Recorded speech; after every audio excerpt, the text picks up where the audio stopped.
Bismillah. Assalamualaikum warahmatullahi wabarakatuh. Halo semua. Jadi di video kali ini aku, Qurrata Ayun, bakalan bahas tentang akad salam dan juga akad istisna. Apa sih akad salam dan istisna?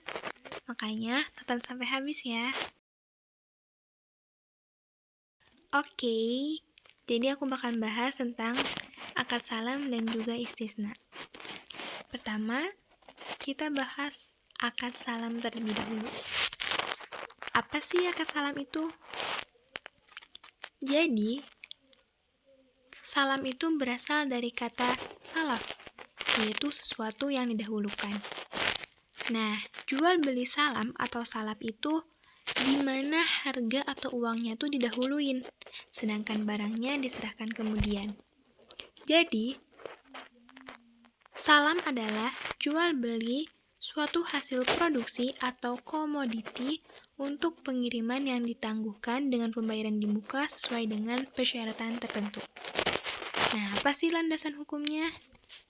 Ini ada dalil tentang kebolehan melakukan akad, di antaranya yaitu hadis Nabi SAW, yang artinya, ketika Nabi SAW tiba di kota Madinah, penduduk-penduduk Madinah telah terbiasa memesan buah kurma dengan waktu 1 dan 2 tahun.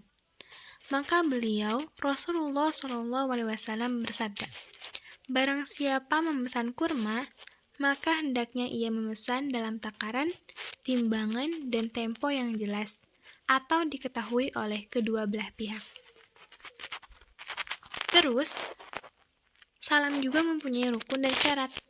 Ada 4 rukun dalam salam, yaitu akidain atau muslim dan muslam, silgot atau izab dan qabul, ra'sul mal atau uang panjar, dan yang terakhir muslamfi atau barang pesanan. Nah, syarat untuk akidain yaitu harus berakal, balik, dan salam itu diperbolehkan untuk orang buta.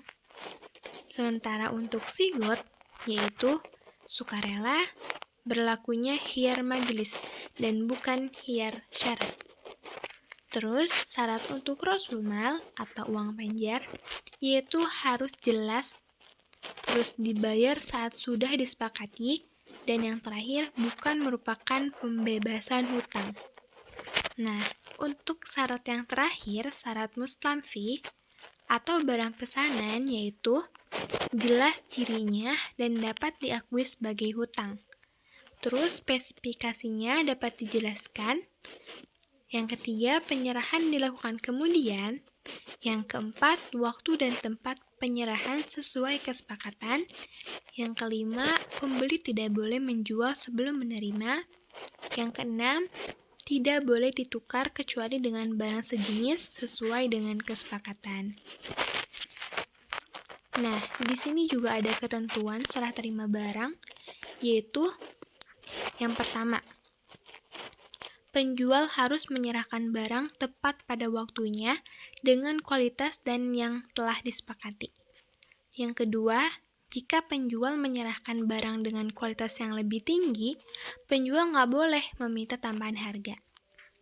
Yang ketiga, penjual dapat menyerahkan barang lebih cepat dari waktu yang disepakati dengan syarat kualitas dan jumlah barang sesuai dengan kesepakatan, dan ia nggak boleh nuntut tambahan harga.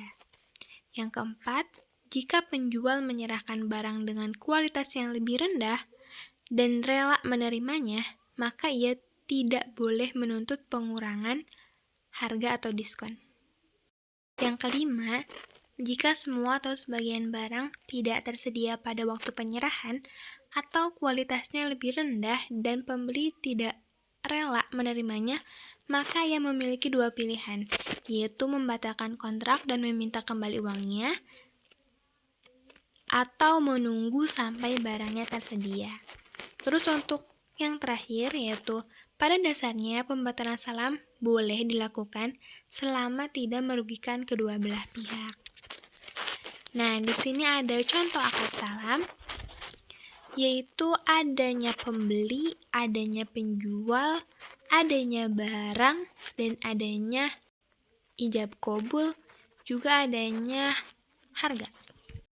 Jadi di sini ada pembeli yang negosiasi sesuai dengan pesanan yang dia minta kepada penjual.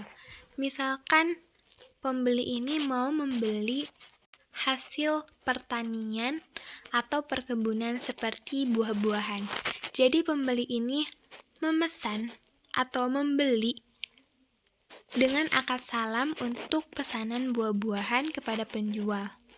Nah, pembeli ini harus membayar uangnya tuh di muka ke penjual.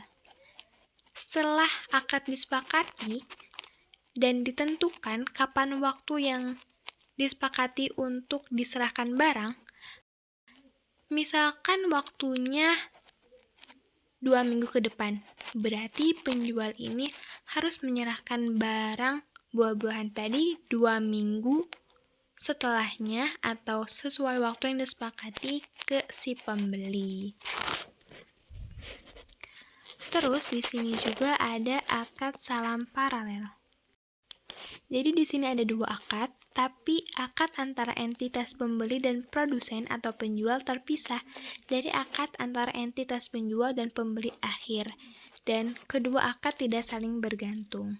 Jadi di sini ada 3 pihak, yaitu pembeli, terus ada bank, dan ada penjual.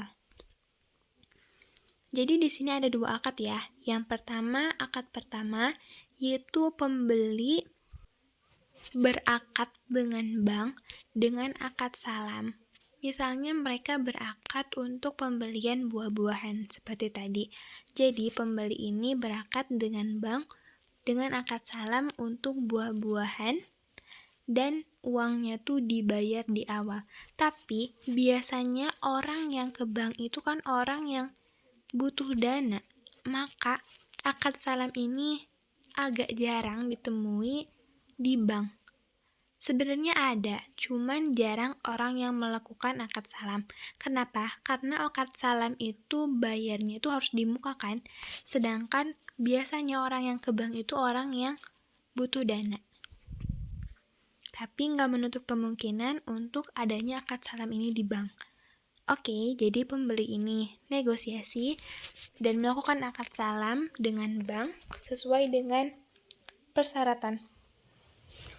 Misalnya, pembeli ini ingin membeli buah-buahan yang waktunya itu ingin dia terima 2 bulan. Maka, bank ini akan berakad juga dengan penjual yang akan menjual buah-buahan tersebut. Nah, di sini adanya akad kedua. Akad bank dengan penjual. Nah, bank juga membayar uangnya itu di muka ke si penjual. Nah, saat udah berjalan 2 bulan, penjual harus mengirimkan barang buah-buahan tadi ke pembeli. Kita lanjut ke akad istisna. Apa sih istisna itu? Istisna berasal dari kata sona atau membuat juga memproduksi. Nah, istisna itu bentuk pesanan pembuatan barang tertentu dengan kriteria dan persyaratan tertentu yang disepakati antara pemesan atau mustasni dan pembuat atau sani. Nah, di sini ada rukun-rukun dari istisna yaitu sigoh atau ijab kabul, ada masnu atau barang pesanan, ada mustasni atau pembeli, ada sani penjual atau yang produksi, dan ada thaman atau harganya. Nah, menurut fatwa Dewan Syariah Nasional tentang jual beli istisna, yaitu alat bayar harus diketahui jumlah dan bentuknya, baik berupa uang, barang, atau manfaat. Terus yang kedua, pembayaran dilakukan sesuai dengan kesepakatan. Yang ketiga, pembayaran nggak boleh bentuk pembebasan hutang. Nah, untuk proses pembuatannya juga ada syarat. Memerlukan proses pembuatan setelah akad disepakati, terus sesuai dengan spesifikasi pemesanan, juga harus diketahui karakteristiknya secara umum yang meliputi jenis, spesifikasi teknis, kualitas, dan kuantitasnya. Terus, harus jelas cirinya dan dapat diakui sebagai hutang. Dapat dijelaskan juga spesifikasinya, penyerahannya dilakukan kemudian, atau ada jangka waktunya. Waktu dan tempat penyerahan barang harus ditetapkan berdasarkan kesepakatan. Terus, pembeli atau mustasni nggak boleh menjual barang sebelum menerimanya. Lanjut, tidak boleh menukar barang kecuali dengan barang sejenis sesuai kesepakatan. Dan yang terakhir, jika terdapat cacat atau barang nggak sesuai dengan kesepakatan, pemesan memiliki hak khiar untuk melanjutkan atau membatalkan akad tersebut. Nah, yang harus dicermati yaitu, jika pemesanan sudah dikerjakan sesuai dengan kesepakatan, maka hukumnya itu mengikat. Semua ketentuan akad salam juga berlaku ya pada akad istisna.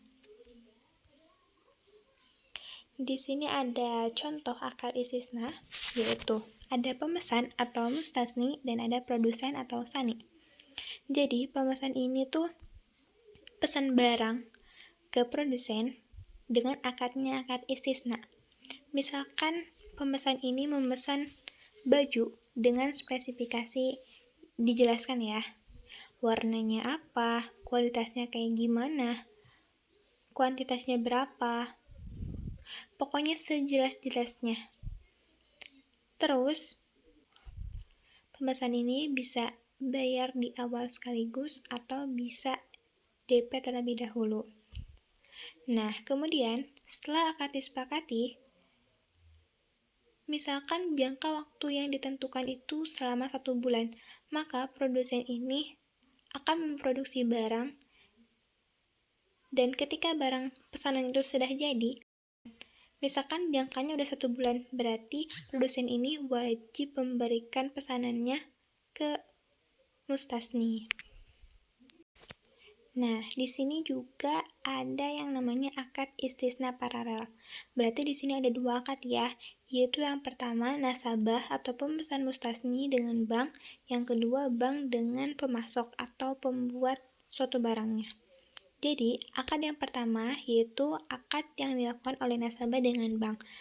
Nasabah ini mesen barang ke bank dengan akad istisna. Misalkan sama kayak tadi, PO-nya itu PO baju. Nah, spesifikasinya itu harus dijelasin sedetail-detailnya. Misalkan warnanya, warna hitam, terus kualitasnya, bagus banget kayak gitu, terus kuantitasnya 100 pieces. Nah, waktunya kapan? Waktunya misalkan 1 bulan. Berarti, di sini udah ada akad dan mustasni ini bisa bayar di awal semua atau bisa DP terlebih dahulu. Nah, berarti sudah terjadi akad antara nasabah dengan bank. Selanjutnya, bank ini akan berakad dengan pemasok atau pembuat baju tersebut.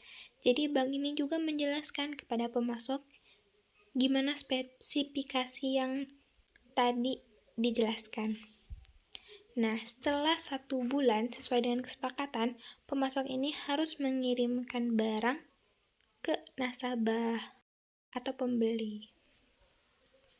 Nah, apa sih perbedaan salam dan istisna? Jadi dapat diambil kesimpulan bahwa salam itu produknya harus produk pertanian, sedangkan istisna itu produk manufaktur. Untuk harganya, salam tuh dibayar di muka saat kontrak, sedangkan istisna bisa saat kontrak, diangsur, atau kemudian hari. Terus, sifat salam tuh mengikat secara asli, sedangkan istisna tuh mengikat secara ikutan.